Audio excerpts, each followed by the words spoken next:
वो कह रहे हम तो ले रहे हैं मेजर्स और वक्त लगेगा लेकिन हो जाएगा। हाँ प्रीति जी, देखिए आम आदमी पार्टी और भाजपा आपस में लड़ी जा रही है लेकिन जनता के हित की बात नहीं कर रही। भाई आखिर ये जहरीली ऑक्सीजन जनता को मिल क्यों रही है, उसके बारे में ये कुछ बात नहीं करेंगे, लेकिन कह देंगे कि हमारे राज्य में तो AQI बिल्कुल सही था, लेकिन एक दूसरे पे इल्जाम लगाना चालू करें। भाई ना तो हम हिमाचल जाएंगे ना हम उत्तराखंड जाएंगे, भाई हम तो अपने NCR में रहेंगे और NCR का AQI अच्छा करवा के मनवाएंगे ताकि हमारे जो ये दिल्ली की जनता NCR स्वच्छ ऑक्सीजन ले लेकिन सके। क्या किसी के पास वो प्लान है? बोल तो दिया जा रहा है कि भाई हम ये कर देंगे वो, अब जैसे वो भी कह रहे हैं कि भाई काम तो चल रहा है, इम्प्लीमेंट कर ही रहे हैं हम, सर उससे कुछ नहीं हो रहा है, हम उससे कुछ काम नहीं कर रहे हैं, हम हाथ पे हाथ धर के नहीं बैठे हुए हैं, इन्होंने कुछ नहीं किया। सर अब ठीक है सर, मुझे बताइए यहाँ पर ये कहा जा रहा है कि हम प्लान लेकर आए हैं, काम कर रहे हैं, आप एनवायरनमेंट को लेकर काम करते हैं, आपको क्या नजर आता है कि क्या होना चाहिए जिससे ये धरातल पर स्थिति बदले और भाई दिल्ली NCR को लोगों को लेकर ये लगे लोगों को कि भाई हम यहाँ रह सकते हैं, हम यहाँ पर स्वच्छ हवा ले सकते हैं? देखिए मैडम, एक तो मैं ये बता दूं, जो फिलहाल बात हो रही है कि भाई उत्तराखंड चले जाओ, झारखंड चले जाओ, बिहार चले जाओ, आज पूरे हिंदुस्तान के अंदर ये पर्यावरण की समस्या है। आप नीचे साउथ की बात करो, आप ऊपर की बात करो, लेफ्ट की बात करो, राइट की बात करो, अगर हम यहाँ नोएडा के अंदर खड़े, आप यहाँ का AQI ले लो, आप कानपुर का AQI ले लो, आप जो है लखनऊ का AQI ले लो, सब जगह आपको AQI बढ़ावा मिलेगा। आप विदेश की भी बात कर रहे थे, मैं आपको बताऊं, आप कनाडा की बात करो, अमेरिका की बात करो, ब्रिटेन की बात करो, अगर किसी भी देश में AQI 50 से ऊपर चला जाए डेवलप कंट्री में, तो वहां इमरजेंसी लग जाती है, लोग घरों से निकलना बंद कर देते हैं। ये तो हेल्थ इमरजेंसी है। इतना सेंसिटिव मुद्दे पे डिबेट हो रही, शर्म आनी चाहिए आपको। आप सोचो आने वाले समय में आपकी पीढ़ी इस देश में कैसे जो है अच्छे तरीके से सांस लेगी, कैसे उन्हें पानी मिलेगा। आप तो पैसे वाले लोग हैं, थारे तो बच्चे विदेश में पढ़ेंगे, वहां अच्छी हवा में सांस लेंगे, और यहाँ जो गरीब का बच्चा है आप उसके लिए सेंसिटिव नहीं, हिंदू मुस्लिम में जनता को उलझा रखा। ये बच्चे कैसे पढ़ेंगे? आपके बच्चे तो विदेश में पढ़ेंगे, वहाँ इंग्लिश में पढ़ेंगे, और यहाँ के बच्चों को तुम जो है हिंदू मुस्लिम में उलझाओगे।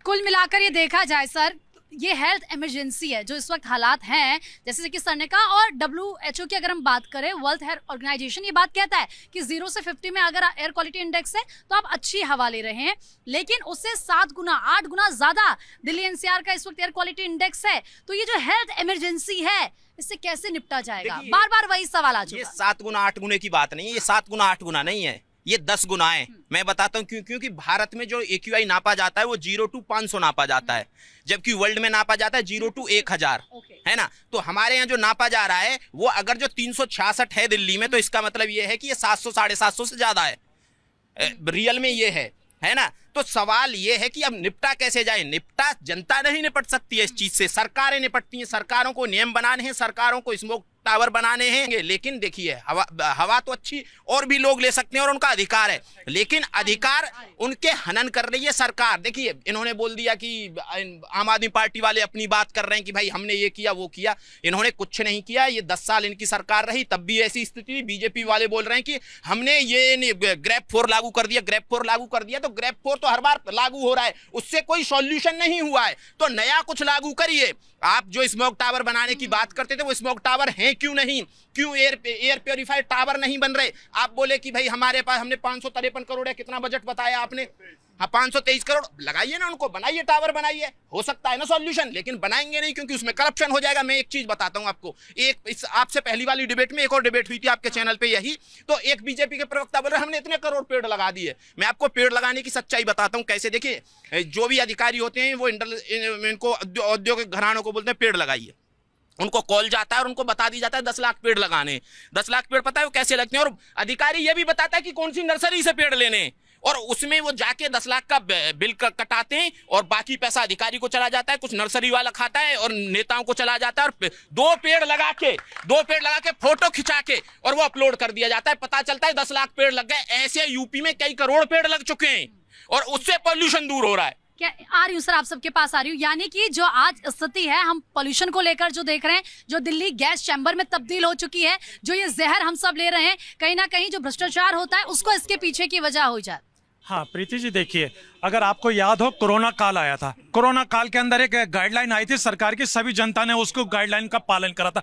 आज क्या बात है कि भारत सरकार कोई भी ऐसा नियम लाने में सक्षम नहीं है कि सब पालन करे। भाई हाजी नाजिम खान और जनता तो चाहती है कि उसका पालन करें, लेकिन ये नहीं चाहते कि उसका पालन हो। अभी भाई ने कहा था पेड़ों के बारे में, भाई एक पेड़ लगाए, भाई मैंने भी बहुत सारे लगाए, मैंने कभी बताया नहीं, लेकिन हम सबकी अपनी नैतिक जिम्मेदारी है जनता को ये नहीं कहना कि मेरी वजह से हुआ, हमारी वजह से नहीं हुआ, सरकार की वजह से हुआ है। सरकार चाहती है कि पॉल्यूशन बढ़े और जनता चाहती है कि ना बढ़े, तो भाई इसके लिए जनता को हमेशा सरकार से सवाल आप भी ये सभी राज्यों की सरकारों के लिए कह रहे हैं? हाँ, मैं देखिए देश की हर सरकार के लिए कह रहा हूँ, चाहे राज्य हो या केंद्र सरकार, जनता की नैतिक जिम्मेदारी है अपने सरकार से सवाल पूछने की, क्योंकि हम लोग जहरीली ऑक्सीजन अब नहीं ले सकते, क्योंकि हमने तो ले ली, हमारे आने वाली जो जनरेशन है उनका क्या होगा, उसको हम सबको याद करके सरकार से सवाल करने हैं। ठीक है, हम सबको सरकार से जी बताइए। दिल्ली में भारतीय जनता पार्टी सरकार की संवेदनहीनता की पराकाष्ठा के एक सबसे बड़ा पैमाना यह है कि इस समय दिल्ली के अंदर 4 में से 3 लोग इसी पोल्यूशन की वजह से बीमार हो रहे हैं और उन्हें दवाइयां और इलाज की तो ये कह रहे हैं कि वो पहले भी हो रहे थे आम आदमी पार्टी की सरकार में, ये सरकार तो अभी अभी बनी है। मैं वही तो बताने जा रहा हूँ कि 200 क्लिनिकों को बंद कर दिया गया जो आम आदमी पार्टी के समय चल रहे थे। आप बताइए, मोहल्ला क्लिनिक थे उस वक्त उनकी हालत क्या थी? जरूरत थी दवाइयां और इलाज की जरूरत थी उस समय, जो है ये 200 मोहल्ला क्लिनिकों को क्यों बंद किया जा रहा है? क्योंकि उनकी हालत जर्जर थी, वहाँ पर दवाइयां नहीं थी, क्योंकि वहाँ पर मैंने खुद देखा। एक मिनट, कितने ऐसे आप चैलेंज के साथ, मैं खुला चैलेंज करता हूँ कि जिन 200 मोहल्ला क्लिनिकों को बंद किया है, अगर उनमें से अगर 1% भी मोहल्ला क्लिनिक जर्जर हालत में रहे हो तो मैं डिबेट करना छोड़ दूंगा। मैं खुला चैलेंज करता हूँ, खुला चैलेंज करता हूँ, दिल्ली के अंदर 1% भी जो 200 मोहल्ला क्लिनिक 200, अरे किसी को नाक में जुकाम हो रहा है, आंखों में दर्द हो रहा है, दवाइयाँ। सर देख, एक मिनट, हाँ मैं समझ गई। अस्पतालों में दवाइयाँ फ्री, दवाइयाँ जो मिलती थी वो आप मोहल्ला, आप दवाइयाँ एक मिनट सर, एक मिनट, अरे सर मोहल्ला क्लिनिक को लेकर बात नहीं हो रही है। आप अपनी सरकार, तो फिर वही तो पूछ रहे हैं कि जब आपकी सरकार थी तब आप लोगों ने बताइए क्या दिल्ली के हालात सुधार लिए, आप मोहल्ला क्लिनिक की बात करने लग गए। बिल्कुल, अरे सर ऐसा नहीं होता ना, क्या प्रिकॉशन लिए? अगर यहाँ पर अभी भी यही हालात हैं तो पिछले साल भी इसी मुद्दे पर मैंने अपने रिपोर्टर से पूछा दिल्ली के क्या हालात हैं। सर ऐसा, अरे सर आप मोहल्ला क्लिनिक पर घुसने लग गए। पिछली बार फिर वही बात है दिल्ली। सर जब से मैं दिल्ली, मतलब जब से मैं एंकरिंग कर रही हूँ, हर साल जब सर्दी आती है मैं इसी टॉपिक पर बात करती हूँ, तो मैं तो खुद ही हालात देख रही हूँ जब से मैं इसमें आई हूँ, चाहे सरकार किसी की भी हो। ठीक है, आ रही हूँ सर, बस ठीक है। दवाइयों की जरूरत है, अरे सर दवाइयाँ मिल रही हैं, दवाइयाँ अभी भी जाएंगे और मिलेंगी, ऐसे नहीं मिल रही है, नहीं मिल रही है, नहीं मिल रही है। 8-10 दवाइयाँ लिखी जाती है, 2 दवाइयाँ फ्री मिलती है। सर मैं आपकी बात बताइए। देखिए, इनको कुछ बहुत गलत फहमी है। मैं इनको बता देता हूँ कि जितने ये मोहल्ला क्लिनिक थे उसमें गाय भैंस सोती थी और ये 20 आदमी को देखते थे और लिखाते थे कि 100 आदमी को देख लिया। अब ये मुद्दा नहीं है, मुद्दा ही नहीं है सर, ये मुद्दा ही नहीं है, मुद्दा पोल्यूशन। अरे सर पोल्यूशन पे बात करेंगे ना अभी हम, आप बताइए। देखिए मैडम, मैं एक सॉल्यूशन की बात कर रहा, मेरे बराबर में भारतीय जनता पार्टी के साथी खड़े, मैं भी अरे रुक जाओ श्रीमान जी, मेरे बराबर में भारतीय जनता पार्टी के साथी खड़े, ये नोएडा से बिलोंग करते हैं और मैं ग्रेटर नोएडा से बिलोंग करता हूँ। मैं इनको अभी बता रहा था कि मैं 1 लाख बरगद के पेड़ लगा चुका, ये मुझे नहीं जानते। एक बात बताओ, जो सरकार चला रहे और जो ऐसे इंसान को नहीं जानते तो ये क्या करेंगे? कहीं ना कहीं जो लोग पर्यावरण के प्रति समर्पित है, जो पर्यावरण के प्रति काम कर रहे, पर्यावरण को लेकर काम कर रहे, कहीं ना कहीं उनको भी सरकार बढ़ावा दे, वे लोग आगे आए, मीडिया के लोग बढ़ावा दे ताकि दूसरे लोग उनसे प्रेरित हो सके। एक बात बताओ भाई, कितने शर्म की बात है कि ये नोएडा में भारतीय जनता पार्टी के आदमी हमारे जैसे पर्यावरणविद को नहीं जानते।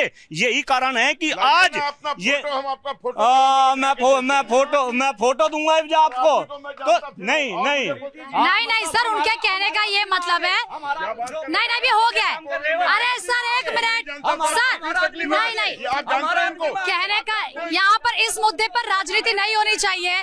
सीधी बात यह है कि दिल्ली की जनता, दिल्ली एनसीआर के लोग स्वच्छ हवा के हकदार हैं, स्वच्छ पानी के हकदार हैं, और इस मुद्दे पर राजनीति नहीं होनी चाहिए। सबको साथ आकर इसका हल ढूंढना होगा, क्योंकि दिल्ली एनसीआर की जो जनता है वो हर साल गैस चैम्बर में नहीं रह सकती है।